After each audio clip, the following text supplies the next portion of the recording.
এই তোমাকে যদি পুরুষ মানুষ সম্পর্কে কোনো কিছু বলতে দেওয়া হয় তাহলে তুমি কি বলবা? পুরুষ মানুষ সম্পর্কে বলতাম? আহারে, এমন এক সাবজেক্টের কথা বলছো। পুরুষ মানুষের কথা কি বলবো বলো? এদের জীবনটাই হচ্ছে তেজপাতা আর অসহায় ভরপুর। এদের শরীরে আসলে রাগ বলতে কিছু নাই, শুধু স্যাক্রিফাইস স্যাক্রিফাইস স্যাক্রিফাইস। এই যেমন ধরো, তোমরা তো রাগ করতে পারো, রাগ করে কি করো? বাবার বাড়িতে চলে যাও। আর পুরুষ মানুষের বাবার বাড়ি বলতে কিছু আছে? আছে বাবার বাড়ি, না আছে শ্বশুর বাড়ি। এরা রাগ করলেও বোর সাথে থাকতে হয়, আর রাগ না করলেও বোর সাথে থাকতে হয়। পুরুষ মানুষের জীবন আমার কাছে মাঝে মধ্যে মনে হয় ফুটবলের মতো, বুঝছো? ফুটবল যেরকম এক পায়ে থেকে আরেক পায়ে কিক মারে, হ্যাঁ মারো মারো মারো, ঠিক মা আর বোর মধ্যে পুরুষ মানুষ একটা জাতা কলের মধ্যে পড়ে। যেমন মার কাছে গেলে বলে তোর বউ মনে হয় তোকে এটা শিখিয়ে দিছে, আবার বোর কাছে গেলে তুমি তোমার মার বুদ্ধি নিয়ে আসছো। কি একটা প্যারার মধ্যে পড়তে হয় পুরুষ মানুষের। আর পুরুষ মানুষের জীবন তো ছাত্র জীবন ভাই।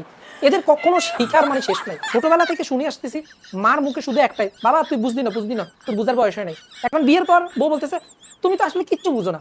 আবার এদিকে আমার ছেলে, আর কি বলবো, 2 দিন আগে মনে হয় সে হয়েছে, সে মাঝে মধ্যে আমার বলে বাবা তুমি কিচ্ছু বুঝো না। মাঝে মধ্যে আমার কাছে খুব অবাক লাগে, বিশ্বাস করেন। মানে আমি কেন যে পুরুষ মানুষ হয়ে জন্মগ্রহণ করলাম? মানে আমার শিকার বয়সটা কবে শেষ হবে? আমি কবে সবকিছু শিখতে পারবো? Okay, lah. Huh? All about the energy, man. See, I like that energy. That's good energy.